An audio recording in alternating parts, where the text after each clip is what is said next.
സലു കിച്ചണിലേക്ക് സ്വാഗതം.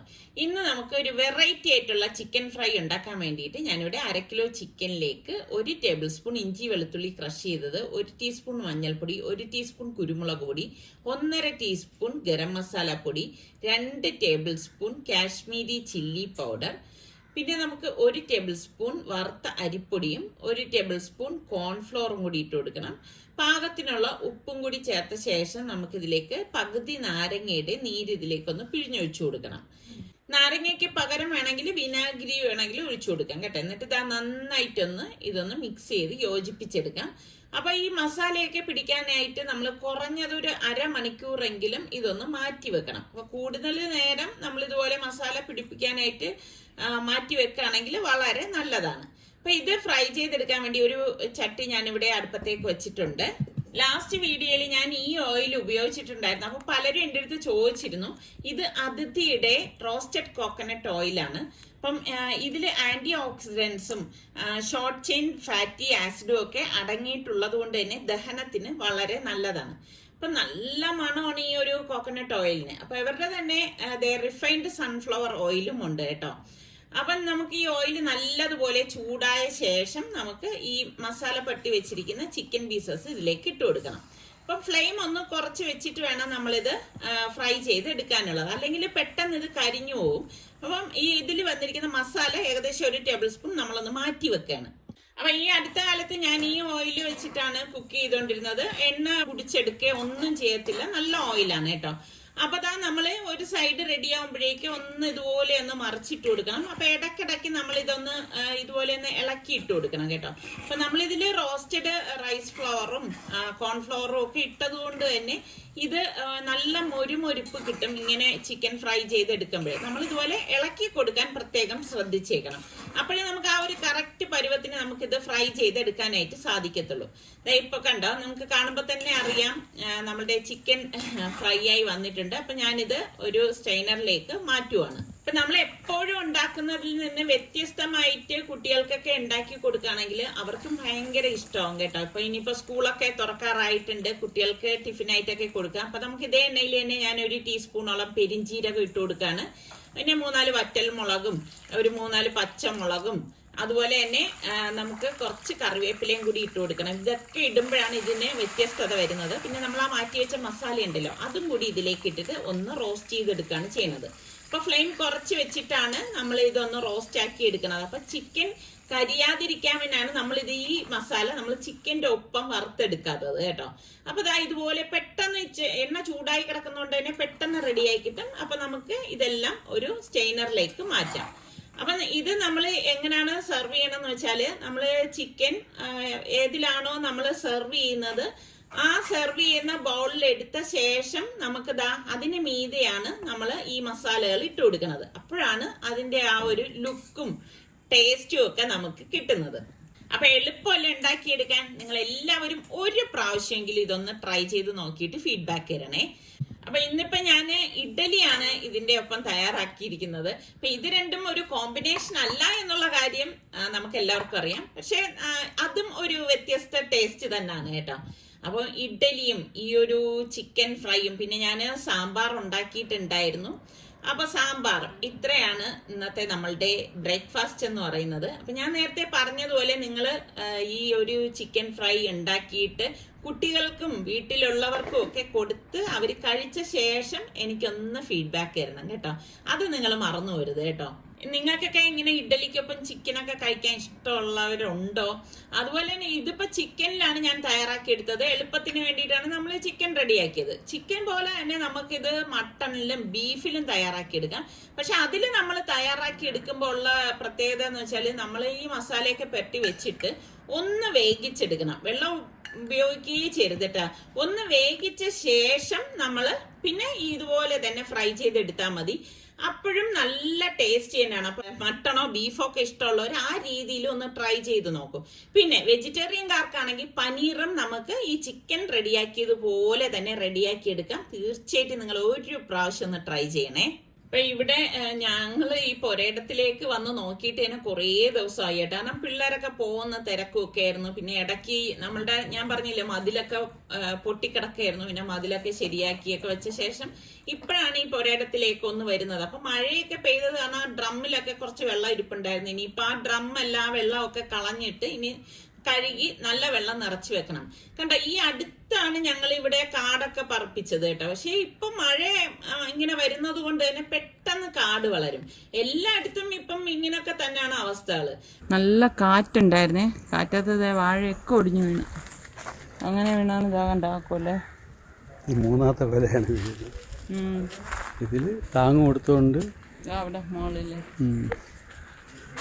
ഓക്കെ. ഇവിടെ എല്ലാം ഒരു മാസം മഴയും വെയിലും എല്ലാം വന്ന് നമ്മൾ 2 വാഴ കന്നുവാഴ പോവുകയും ചെയ്യും. മാവ് കിളിച്ചിട്ടാ. അതാ ഞാൻ പറഞ്ഞില്ലേ, എവിടെന്നറിയോ, നമ്മൾ ഇന്ദിരാനഗറിൽ നിന്ന് കൊണ്ടുവന്ന ആ വെളിയിരുന്ന റോഡില് നമ്മൾ നട്ടിരുന്നത് അല്ലേ. അതാണിത്. നല്ല താഴ്ചയായിരുന്നു അതിന്റെ. നമ്മളൊരു സാധനം കാണിച്ചു തരാവേ. നിങ്ങൾ ഇനി ഈ മേലെ ഇനി കാണിക്കരുതെന്ന് പറയരുത്. ചക്ക 3 ചക്ക ചക്ക കാണിച്ച് നിങ്ങളെ വെറുപ്പിക്കൽ എന്ന് പറഞ്ഞു കളയില്ല. ഇതോടുകൂടി തീർന്നു. ഇനി കാണിക്കാനൊന്നുമില്ല. അതല്ല ഇതല്ല അപ്പുറത്തുള്ളത്. ഇത് അതുപോലെ ഇത് നോക്കിക്കേ. ആദ്യം ഇതൊക്കെ ആയിരുന്നു ഇങ്ങനെ നമ്മളെല്ലാ ചക്കയും. ഇപ്പോഴല്ലേ ഇതൊക്കെ ഷേപ്പായി വന്നത്. മുമ്പ് ഇങ്ങനെയൊന്നും അല്ലായിരുന്നു. ഇങ്ങനെ കറുത്ത് തിളങ്ങുന്നത് പോലത്തെ അവസ്ഥ. അത് വെട്ടാനായിട്ട് പോവാണ്. അപ്പൊ നിസാർക്ക് അതിന് മുൻപ് തന്നെ ഇതേ മറിഞ്ഞു കിടന്ന വാഴയെല്ലാം വെട്ടി ഒന്ന് മാറ്റാണ്. ഇതൊക്കെ ഈ അതാത് സമയങ്ങളിൽ നമ്മൾ ക്ലിയർ ചെയ്ത് നല്ല വൃത്തിയൊക്കെ ചെയ്തില്ലെങ്കിൽ പൊരയിടവും കാഴ്ചയിലും ഒരു ഭംഗിയും ഉണ്ടാകത്തില്ല. അപ്പൊ നല്ല രീതിക്കൊക്കെ നമ്മൾ ചെയ്യുകയാണെങ്കിൽ നല്ലതുപോലെ വെക്കാൻ പറ്റും. കാരണം ഈ ഒരു കൊലയാണ് ഒടിഞ്ഞ് താഴെ പോയത്. അപ്പൊ ഇവിടെ ഇനിയിപ്പം എല്ലാം മാറ്റി നല്ല രീതിക്കൊക്കെ എന്തെങ്കിലുമൊക്കെ ചെയ്യണം എന്നൊക്കെ ഉള്ളതാണ് നമ്മളുടെ ആഗ്രഹം. അതിന്റെ കൂമ്പ് നിസാരിക്കതാ ഒടിച്ചു തന്നതാണ്. ചെറുതാണ് കേട്ടോ. അപ്പൊ അത് തോരൻ വെക്കാം. അപ്പൊ ഇങ്ങനെയുള്ള ഇതെല്ലാം വെട്ടി മാറ്റാണ്. എനിക്കാണെങ്കിൽ വാഴ ഭയങ്കര ഇഷ്ടമാണ്. കാര്യം എന്താണെന്നറിയോ, വാഴയില എടുക്കാം എന്നുള്ളത് തന്നെയാണ്. അപ്പോ ഇതുപോലെ ഈ കാറ്റത്ത് വാഴയിലെല്ലാം കീറിപ്പോകുമ്പോ ഭയങ്കര വിഷമമാണ് കേട്ടോ. കാരണം നമുക്ക് എന്തെങ്കിലും ഒന്ന് പൊതിയാനോ അല്ലെങ്കിൽ ഒന്ന് കുക്ക് ചെയ്യാനോ പ്രസന്റ് ചെയ്യാനോ ഒക്കെയാണ് ഞാൻ വാഴയെ ആശ്രയിക്കുന്നത്. ഇവിടെ വന്ന് നോക്കുമ്പോ ഇതുപോലെ ഒരു ഇല പോലും എടുക്കാൻ പറ്റാത്തൊരവസ്ഥ വരെ ഉണ്ടായിട്ടുണ്ട്. അപ്പൊ അതുകൊണ്ട് തന്നെ ഒരു വാഴ നശിക്കുമ്പോഴേക്ക് തന്നെ നിസാറിക്ക് അടുത്തൊരു വാഴക്കന്ന് എവിടെന്നെങ്കിലും കൊണ്ടുവന്ന് ഇവിടെ നടും. ഇപ്പതാ എല്ലാം ഒരുമിച്ച് കുറെ അങ്ങ് കാറ്റടിച്ചങ്ങ് ഒടിഞ്ഞു വീണ് കേട്ടോ. അത്ര കാറ്റായിരുന്നു. നിങ്ങളുടെ അവിടെയൊക്കെ എങ്ങനെ ഉണ്ടായിരുന്നു? കാറ്റും മഴയൊക്കെ ഉണ്ടായിരുന്നു? എന്താണ് ഇപ്പോഴത്തെ കാലാവസ്ഥ? പക്ഷെ മഴയൊക്കെ ഉണ്ടെന്ന് പറഞ്ഞാലും നല്ല ചൂടാണ് കേട്ടോ. നല്ല മഴക്കോള് വരും. കുറച്ച് കഴിയുമ്പോഴേക്ക് ഒരു 8-10 മണിയൊക്കെ ആകുമ്പോഴേക്ക് നല്ല വെയിലായിരിക്കും. പിന്നെ നമുക്ക് തീരെ വരാൻ പറ്റത്തില്ല. അത്ര ചൂടാണ്. സാറിക്ക് ചക്ക വെട്ടിയിടയാണ്. അതങ്ങ് താഴെ പോയി. ഞാൻ പറഞ്ഞ തല്ലി പോകത്തില്ല എന്ന് പറയുമ്പോൾ സാറിക്ക് പറഞ്ഞ കുഴപ്പമൊന്നുമില്ല എന്ന് പറഞ്ഞ് ഈ 2 ചക്കയാണ് ഇപ്പൊ വെട്ടിയെടുത്തത്. കണ്ടോ, മറ്റേ ചക്കയുടെ ഷേപ്പ് ഉണ്ട്. ഇത് കൂഴച്ചക്കയാണ് കേട്ടോ. അപ്പൊ കൂഴച്ചക്ക ആവുമ്പോ തന്നെ ഒന്നുകിൽ നമ്മൾ ഈ വെട്ടിയോടെ തന്നെ പറിച്ച് വറുത്തെടുക്കണം. അതല്ലെന്നുണ്ടെങ്കിൽ വെച്ചിരുന്ന് പഴുത്ത ശേഷം അതിൽ നിന്ന് ഇളക്കിയിട്ട്, ഇവിടെ നിസാർക്കൊക്കെ കൂഴച്ചക്ക ആയാലും എന്തായാലും ചക്ക എന്ന് കണ്ടു കഴിഞ്ഞാൽ തന്നെ ഭയങ്കര പ്രിയമാണ്. ഒരുപാട് നാളിന് ശേഷം ഞാൻ ഇപ്പൊ ടെറസിലേക്കൊന്ന് നല്ല ഒരു കാഴ്ചയാണ് കേട്ടോ. നല്ലൊരു കാലാവസ്ഥയൊക്കെയാണ്. ഞാനാണെങ്കിൽ നമ്മളിവിടെ സോളാർ വെച്ചത് തുടക്കം ഞാനിങ്ങനെ കാണിച്ചു തരുന്നതേ ഉണ്ടോ. അപ്പൊ നിങ്ങളിൽ പലരും ചോദിച്ചു അതിന്റെ ഡീറ്റെയിൽസ് ഒന്നും ഇത്ത പറഞ്ഞില്ലല്ലോ എന്നൊക്കെ എന്റെ അടുത്ത് ചോദിച്ചിരുന്നു. അപ്പൊ ഞാൻ ഇതിന്റെ മുകളിൽ ആദ്യം ഒന്ന് കാണിച്ചു തരാം. ഇപ്പൊ അതിന്റെ വർക്കെല്ലാം കഴിഞ്ഞു കേട്ടോ. അപ്പൊ ഞാൻ വിചാരിച്ചെന്താ, വർക്കെല്ലാം കഴിഞ്ഞ ശേഷം നിങ്ങളുമായിട്ട് ഇത് ഷെയർ ചെയ്യുന്നതല്ലേ നല്ലതെന്ന് വിചാരിച്ചാണ് വീഡിയോ ക്ലിപ്പ് എല്ലാം എടുത്തു വെച്ചത്. കണ്ടോ, നമ്മളിവിടെ ഒരു ടാങ്ക് ഒക്കെ മറയാനായിട്ട് ഒരു ഷെഡ് കെട്ടിയിട്ടുണ്ടായിരുന്നു. അപ്പൊ അതിന്റെ മുകളിൽ ഷീറ്റ് ഉണ്ട്. അതിന്റെ മുകളിലാണ് ഇവരിത് ചെയ്തു തന്നിരിക്കുന്നത്. ഒന്നാമത് ഇവിടെ ഭയങ്കര ഹൈറ്റ് ഉള്ള ഏരിയയും കൂടിയാണേ. ഇത് നമ്മൾ 3 മാസം മുമ്പ് എടുത്തു വെച്ച കുറെ ക്ലിപ്സുകളാണ്. അപ്പൊ ആദ്യം നമ്മൾ ഇവരുമായിട്ട് സംസാരിച്ചു. അവർ റേറ്റും കാര്യങ്ങളൊക്കെ തന്നിട്ട് അവരൊന്ന് സൈറ്റൊക്കെ നോക്കിയിട്ട് അവർ അന്ന് തന്നെ നമ്മൾ പേയ്മെന്റ് അഡ്വാൻസ് കൊടുത്തു കഴിഞ്ഞാൽ അവർ അന്ന് തന്നെ കൊണ്ടുവന്ന് ഇതെല്ലാം ഒന്ന് ഇൻസ്റ്റാൾ ചെയ്യും. ആദ്യം ഈ സ്ട്രക്ചർ വർക്കാണ് ചെയ്യുന്നത്. സ്ട്രക്ചർ വർക്ക് ഒരു ദിവസം എടുക്കത്തില്ല. കാരണം പെട്ടെന്ന് അന്ന് തീർന്നല്ലേ, പെട്ടെന്ന് കഴിഞ്ഞു. അന്ന് അവർ തന്നെ കൊണ്ടുവന്നു എല്ലാം ഇൻസ്റ്റാൾ ചെയ്തു. അപ്പൊ ഞാൻ തന്നെ വിചാരിച്ചു ഇത് എത്ര കാലം എടുക്കുമെന്ന് ചോദിച്ചപ്പോൾ പറഞ്ഞു, സാറേ ഇത് 2-3 ദിവസം, നമ്മളെ ജോലി 2-3 ദിവസത്തെ കാര്യമേ ഉള്ളൂ. പിന്നെ ഉള്ള കാര്യം എന്ന് വെച്ചാൽ KSEB മീറ്റർ വരണം, അതിന് ചിലപ്പോൾ താമസം ഉണ്ടാവും എന്ന് പറഞ്ഞാൽ ഡിപ്പെൻസ്. അപ്പൊ അങ്ങനെ എന്തായാലും അവർ ആ സ്ട്രക്ചർ വർക്കൊക്കെ കഴിഞ്ഞു.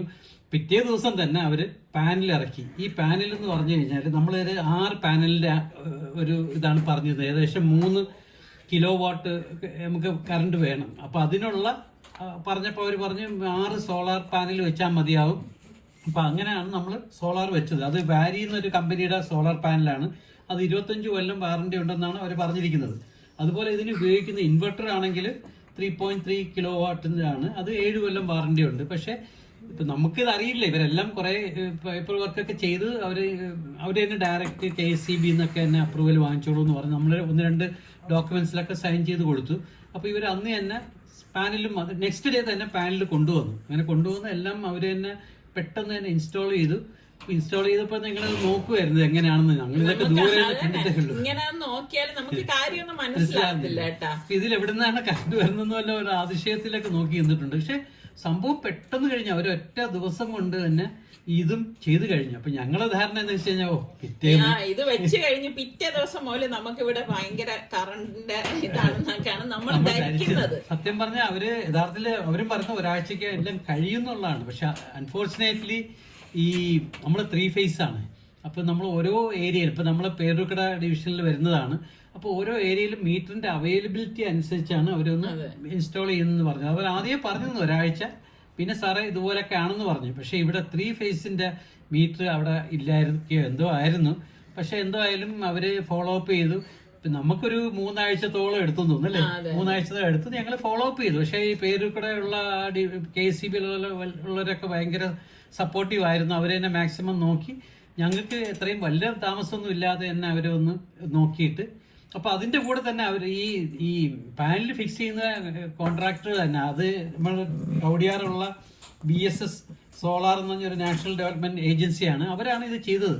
പക്ഷെ അവർ തന്നെ ഫിക്സ് ചെയ്ത അതേ സമയത്ത് താഴെ ഇത് നടക്കുമായിരുന്നു. നമുക്കൊന്നും നോക്കാൻ പറ്റില്ല. ഇവിടെ താഴെ വന്നപ്പോഴത്തേക്ക് ഈ സംഭവമൊക്കെ കഴിഞ്ഞ് നമ്മൾ മുകളിലത്തെ പാനൽ നോക്കി ഇരിക്കുമായിരുന്നു. താഴെ എങ്ങനെയൊക്കെ ചെയ്യുന്ന കാണണമെന്നൊക്കെ ആഗ്രഹം ഉണ്ടായിരുന്നു. പക്ഷെ ഇവിടെ വന്നപ്പോഴത്തേക്ക് ഇതെല്ലാം ഫിക്സ് ചെയ്ത് കഴിഞ്ഞു. അപ്പൊ ഇതൊക്കെ ഫിക്സ് ചെയ്തപ്പോ ഞാൻ ചോദിച്ചു, അപ്പോഴും നമ്മുടെ ധാരണ വെച്ചെന്താണെന്നറിയാം സമയം പിറ്റേന്ന് തന്നെ ആവും എന്നുള്ളതാണ്. പക്ഷെ ഇതിവിടെയാണ് മീറ്ററും കാര്യങ്ങളൊക്കെ അറിയാം. നമ്മൾ ഡെയിലി നമ്മൾ ഉപയോഗിക്കുന്ന എനർജിയും എല്ലാം നമുക്ക് ഇതിൽ നിന്ന് അറിയാൻ പറ്റും. അങ്ങനെ 3 ആഴ്ചത്തോളം കാത്തിരിപ്പിന് ശേഷം ഞങ്ങൾ KSEB മീറ്റർ വന്നിട്ടുണ്ട്. മീറ്റർ ഫിക്സ് ചെയ്യുകയാണ്. ഞാനീ യഥാർത്ഥത്തിൽ ഈ സോളാറിന്റെ പരിപാടിയൊക്കെ തുടങ്ങുമ്പോൾ റേറ്റ് ഏകദേശം 3.55 ഉണ്ടായിരുന്നു. ഇപ്പം 2.90 ഉള്ളൂ. റേറ്റ് കുറച്ചു നമ്മളിന്ന് വാങ്ങിക്കുന്ന പവറിന്. എന്തായാലും KSEB നമ്മളെ ഇരിട്ടടി പോലെ ആയിപ്പോയത്. പക്ഷെ ഇപ്പം നമുക്ക് ഇതിന്റെ എന്ന് പറഞ്ഞാൽ മാസം തോറും വന്ന് അവർ റീഡിങ് എടുക്കും എന്നുള്ളതാണ്. മുമ്പൊക്കെ 2 മാസത്തിലല്ലേ. ഇത് ഈ സോളാർ ആണെങ്കിൽ എല്ലാ മാസവും എടുക്കും. ഇതിന്റെ ഡിഫറൻസ് എന്ന് പറഞ്ഞു കഴിഞ്ഞാൽ ഇപ്പൊ നമുക്ക് എല്ലാ മാസവും നമുക്ക് മീറ്റർ റീഡിംഗ് ഒക്കെ നോക്കിക്കൊണ്ട് പോയിട്ട് അവർ നമുക്ക് മിനിമം നമ്മളെ മീറ്റർ ചാർജോ എന്തെങ്കിലും തരത്തുള്ളൂ. പക്ഷെ വർഷാവസാനം ഇതിന്റെ ലാഭം എന്ന് പറഞ്ഞാൽ വർഷാവസാനം അവർ നമ്മൾ ഉപയോഗിച്ച കറണ്ടും നമ്മൾ ഉത്പാദിച്ച കറണ്ടും തമ്മിലുള്ള വ്യത്യാസം എത്രയെന്ന് നോക്കിയിട്ട് അതിനനുസരിച്ചുള്ള പേയ്മെന്റ് ആണ് നമുക്ക് കിട്ടുന്നത്. അതായത് നമ്മൾ ഏറ്റവും കുറവ് ഉപയോഗിക്കുകയാണെങ്കിൽ നമുക്ക് തന്നെയാണ് ലാഭം. അതെ. ഇനി ഭാവിയിൽ നമ്മൾ നോക്കുവാണെങ്കിൽ സോളാറൊക്കെ വെക്കുന്നത് നല്ലതാണെന്നാണ് എന്റെ ഒരു അഭിപ്രായം. അപ്പൊ ഇത് നമുക്ക് ഇൻസ്റ്റാൾ ചെയ്ത് തന്നത് നമ്മളെ ട്രിവാൻഡ്രം കവടിയാറുള്ള BSS സോളാർ നാഷണൽ ഡെവലപ്മെന്റ് ഏജൻസിയാണ്. ഇനി പുതിയ എന്റെ വിശേഷങ്ങളും കാര്യങ്ങളുമായിട്ട് വീണ്ടും കാണാം. അതുവരയ്ക്കും എല്ലാവർക്കും ബൈ.